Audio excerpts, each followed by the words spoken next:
You're listening to Podium Podcast with former England rugby player Tom May and leading performance coach Simon Hartley. From locker room gossip to fascinating high-performance insights, this is the show that invites some of the biggest names in the world of sport to discuss life on and off the field of play. Podium Podcast is brought to you by True Potential. To find out more, visit www.tpllp.com.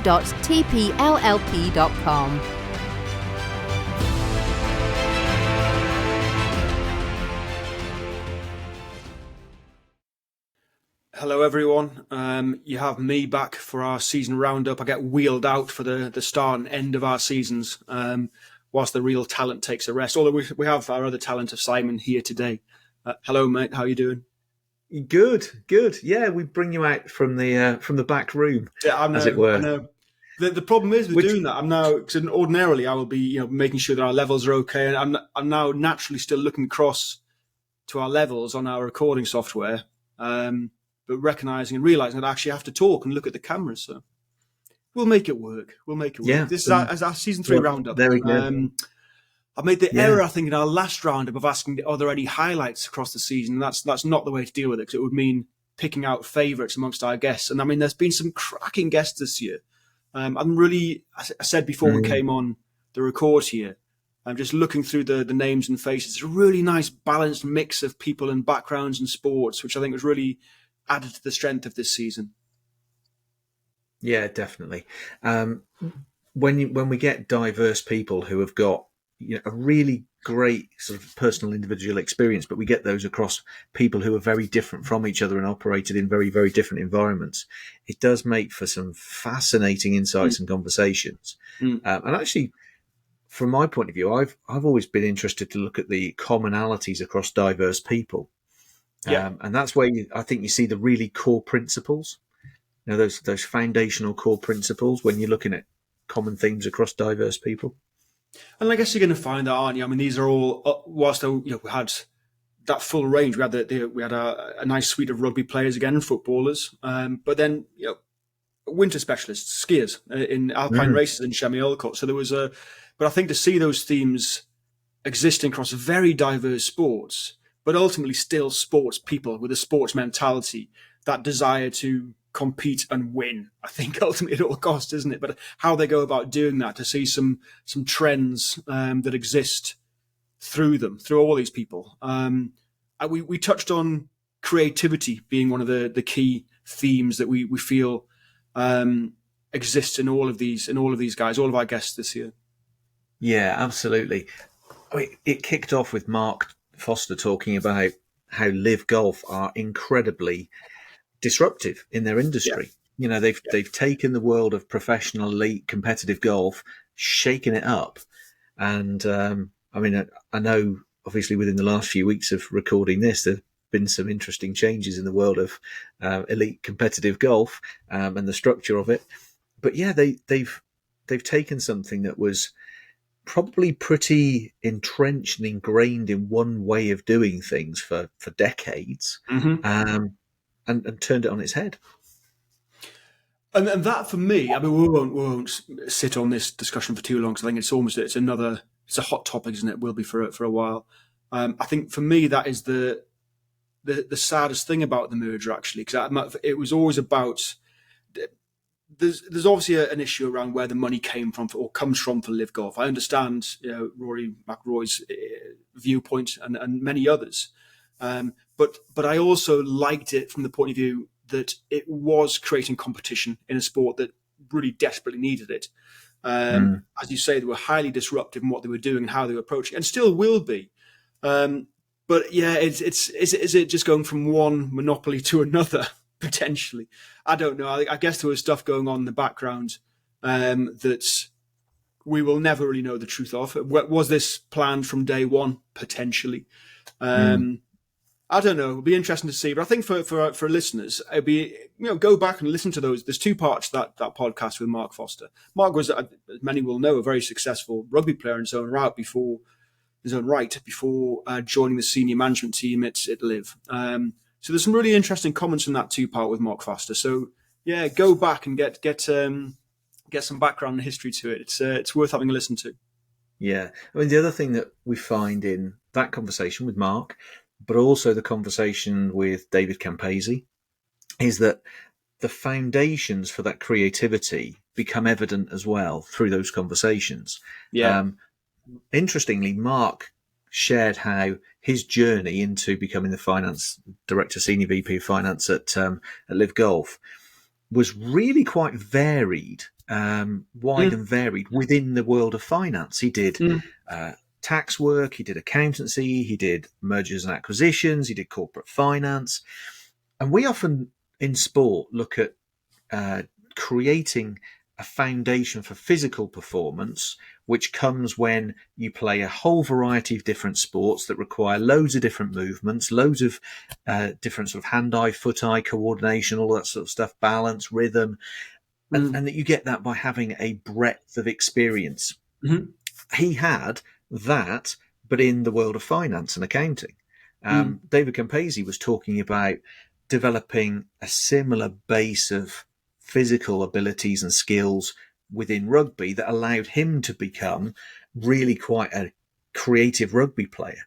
Yeah, you know, he's one that, particularly I suppose for our generation, we look back on those players that were different in rugby, and David Campese, amongst others, stands out as somebody who did things differently. He was explaining how you need some base skills, but you also have to have the freedom and ability to experiment with it, and take it outside of the rule book sometimes. I know one of his great critiques of modern day rugby is it's too formulaic. You know, players are forced into doing things one way. It's probably over sanitized now by KPIs and metrics and data and this, that, and the other. And the playbook that you have to stick to. And I think there was an awful lot in what he said about actually just getting back to really good basic skills, but giving players, people in business, the ability to just go and solve problems. Put the problem in front of them and allow them to solve the problem. Essentially, again, what Live Golf have done with golf. Here's a problem, let's go solve it and see what creative answers we can come up with.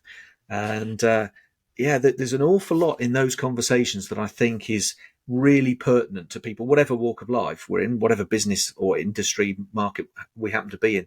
There's a lot that's pertinent to driving creativity and being able to think differently, embrace diversity, you know, all of that sort of stuff in order to get difference in thinking. How can we not argue that it creates a more fun and engaging and rewarding environment? For me, the less robotic an environment, the better. And that's I think what Gord's was the overarching point from David, and you've just alluded to, was that the rugby has become that way, become very formulaic.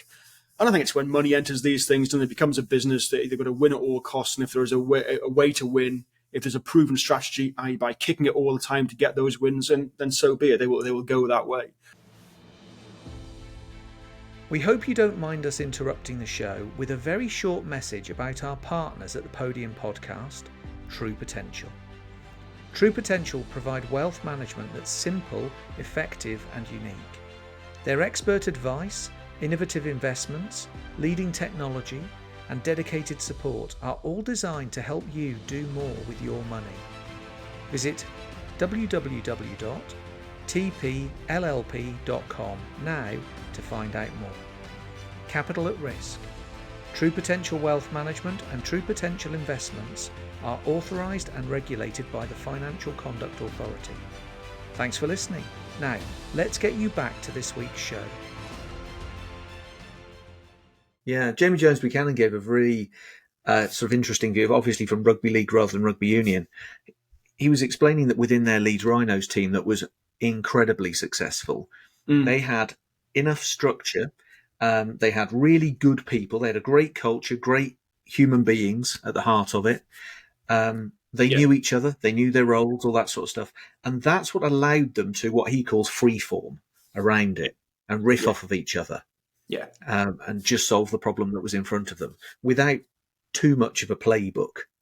Yeah, but there are anomalies along the way, isn't there, where you just get a team that just gels so beautifully together, and they were one of those teams where it just did work. Having said that, he also made the point that it didn't just happen overnight. They'd been through the academy together. It's like, it goes back to the kind of, the Ferguson theory, doesn't it, of having the building them up through the academy, the Beckhams, the Nevilles, and so on. It wasn't dissimilar, I think, for them in Leeds Academy, that they'd kind of come up through the ranks together, knew how each other played. And this goes back to when they didn't need a playbook because they just knew how each other played. They knew that if we're going to pop a pass there, a Sinfield or someone else was going to be on the probably not a Kevin Sinfield, but a Rob Burrows would be on their shoulder. Rob Burrows, maybe would be on a the Rob shoulder. Burrow, yeah. Rob Burrow would be on the shoulder and pick up the pass.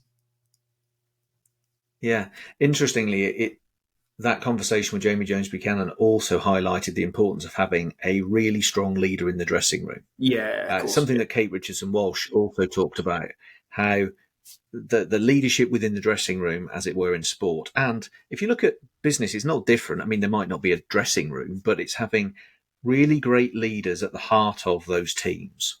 Yeah. And that they become the fulcrum for those teams. They set the culture. They become the cultural architect, I think was a term that we used a couple of times.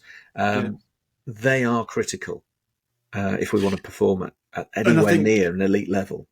Yeah, 100%. And Jamie made this point of Kevin Sinfield. I think we all know it, don't we, from what his his activities over the past few years. He was obviously a hugely influential leader, but also modest and humble, hugely respectful.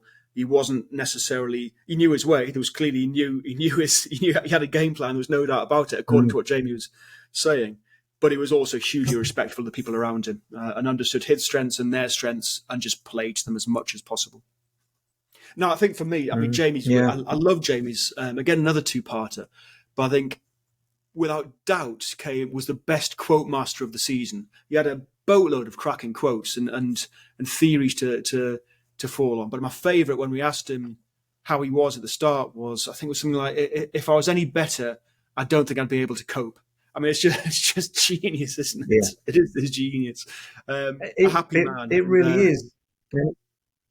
Yeah, he was lovely to have on the show. He is. I mean, he's happiness, he's energy, he's inspiration personified. He really is. If anybody ever needs just a bit of a shot in the arm, almost like an espresso shot of energy and inspiration, dive into 10 minutes of Jamie Jones Buchanan's episode. And you it's like you recharge your batteries on it. Yeah, you do. I mean, before I muck it up, what's his and I think his current role, his title, it leads now. What's the title? Before I muck it up with some horrible word? I'll probably muck it up as well. It's definitely got the words culture, diversity, and inclusion in there. Yeah, and I'm pretty sure he's the head of. Yeah, he's definitely head of. I was gonna get that one right. I think I wasn't gonna use those describers, but yes, and you can see why. Obviously, you can see why. Could you pick a better person for the role? We're talking about how people transfer mindset from their playing days or athletic competitive days. He's transferring knowledge as well. Yeah, that knowledge of what made our dressing room great, and those fundamental component parts that you need, and not just transferring it into a different rugby league environment, but also they've got netball. They've got the disability rugby league as well. So across quite a wide and diverse club. Mm-hmm. Mm-hmm. If you're looking for an example across the season of an individual who really has transferred their knowledge and insight from their sporting career into their second career, there's no better listen than Jamie's. Actually, he's phenomenal, and he's applying it all as well successfully. He's got other interests. He clearly loves his property, doesn't he? He's got some stuff going on in property, but to do what he's doing now, a continuation of almost where he was from the pitch, it's lovely to see. Lovely to see. Mm-hmm. My favourite, I think, lesson probably is Paula Dunn, GB sprinter. Proper pocket rocket. I remember watching her in the Commonwealths and the like when I was growing up, and had those summer holidays where I could just sit around the TV and watch the summer games. Loved those times. But Paula, and I love this idea, this concept. It's I think people would listen to it and think it's just too simple. So you oversimplify it, but actually it's so true. Paula referred to the flicking of the switch in your head, just to change your approach, opinion, view on something. And she she was at training one night, and she was at that point a pretty accomplished regional county sprinter, but decided on this one particular cold Thursday evening training session to attempt to keep up with this person who'd probably been that little bit better than her. And she did. And I think that gave her the evidence, the proof that, okay, maybe there's something here that I can do. She just went that extra mile. She dug deeper, found that extra gear to prove to herself that she was capable. And I think it was just that one little moment she had referred to. I just flicked the switch. And the implications from being a county sprinter to being a global sprinter, because she performed on the world stage and won medals, is massive. But just through that one moment where she's decided to make that change. Yeah, and when I talk to people often about belief, sometimes people wait for the belief to come before they commit, and sometimes people commit first before the belief comes, and the belief follows. Actually, what Paula was demonstrating is that there was a little kind of sandwich effect between a little bit of belief that almost kind of ignited her commitment, and that went on to spiral and become more belief and more commitment and more belief and more commitment. And it was that sort of that one little moment, which, again, she created for herself. She decided to go and chase down that athlete that she probably didn't think she could keep up with, but committed to it, then developed the belief, then used that to fuel further commitment, and it launched her into an international career from being, like you say, a club/county level athlete. And for anybody that's thinking, I wonder what I could achieve, that understanding, I think, is massive. Yeah. It seems so simple, doesn't it? And there's a lot more to it. I think you've got to apply it and you've still got to apply that consistency. It's not just about flicking the switch one day and that's it. Your dream's going to come true. I think you've got to apply it and be consistent beyond that. So there's a lot of hard work to come. But I think as a starting point, and I use that theory all the time. I think you probably told me about it years ago, but I've read it and through various other performance coaches and psychologists over the years. And when you look at the depth around that thinking, there's and the detail around it, there's real sense and logic to it as to why it should be something that people, can hold on to. It's a very simple technique that I think all of us can use. Absolutely. Danny talked about another version of being able to flick that switch and just thinking differently. He was talking about how, David Batty, I think it was, would be incredibly hard on the field. Yeah. And as soon as he walked off it, kind of say, oh, it's only a game. And, when you hear people talking about being able to leave the game on the field, just forget it, it's over, it's gone, it's only a game, it's in the past, blah, blah, blah, blah. Those are easy words to say. But Danny encountered somebody who was living that, however difficult. And he missed a penalty that was, let's use a couple of cliche terms, a crucial penalty in front of the world's media, all that sort of stuff, one that would go down in history. And yet came off the field and didn't try and miss it.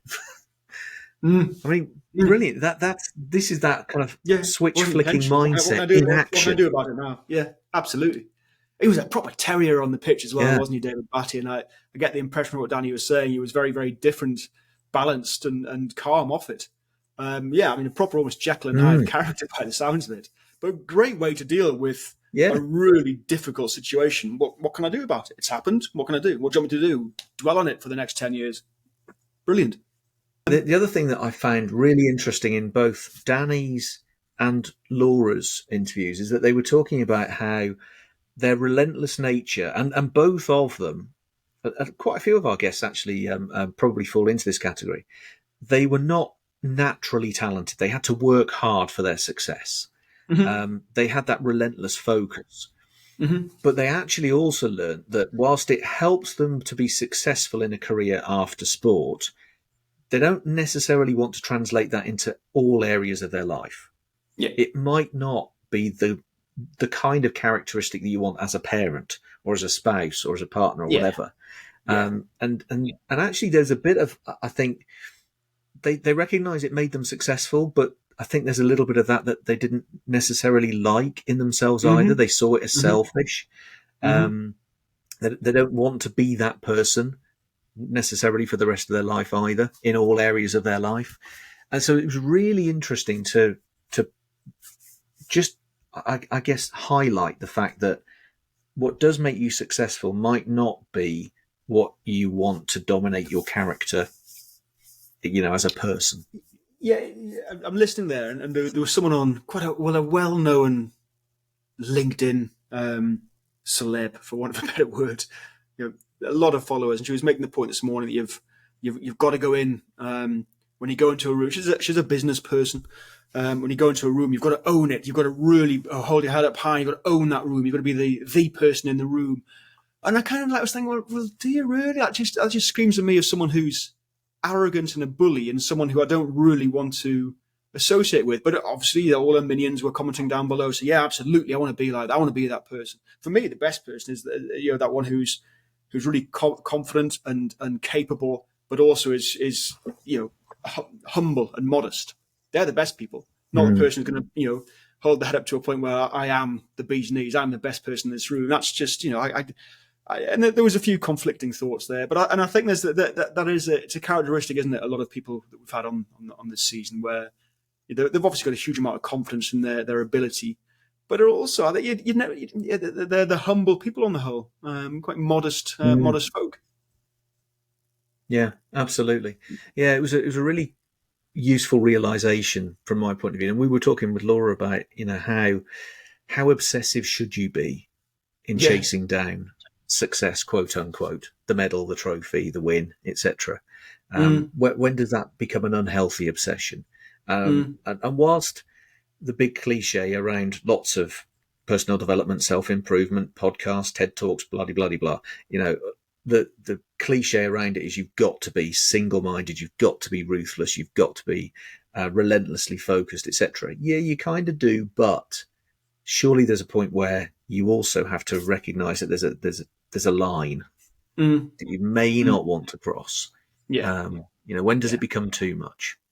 Yeah, absolutely. All right, mate. Look, we're creeping over 20 minutes, and we're making a point now with this one and future podcasts to bring our discussions, to make them a bit more compact, a bit punchier. So let's draw us to a close. Any other final thoughts from season 3? Any other big highlights that you think we've missed? No, some really interesting answers to our 4 questions at the end, which also reminds me, actually, to throw you under the bus. Because I don't think you've given us your favourite. Oh, no, the one film that you would watch if you could only watch one other. And I know Tom will give me a high five from a distance if I ask you that question. Yeah, he will. Look, I mean, I'm a bit of a filmaholic. I love my film. I think if I had to go for one, it's probably going to be Stand By Me. Going right back to the adventure of the 4 kids on the train track in search of the dead bodies. Is it Rob Reiner? Rob Reiner, I think, director. Yeah. I think probably only because it was the film that initiated my love of film. And I rewatched it the other day with my daughter. I thought it was time to introduce her. I think probably too much. When the dead body came up and she's 10, oh God, is this too much? But it's probably not quite as good it's not quite as sharp as I remember it, but it still evoked very, very fond memories of childhood and starting a love for film. So I'm gonna go for Stand By Me. There you go. Yeah. There you go. What a way to round out series 3. Absolutely. Season 4 to come, mate. We shall. Let's let you all know when that's happening, what's happening. Got some really interesting guests, actually, from the world of some other diverse sports, MMA for one, and a few others that will hopefully appeal.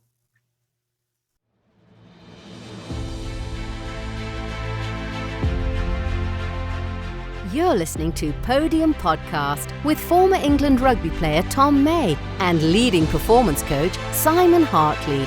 From locker room gossip to fascinating high-performance insights, this is the show that invites some of the biggest names in the world of sport to discuss life on and off the field of play. Podium Podcast is brought to you by True Potential. To find out more, visit www.tpllp.com.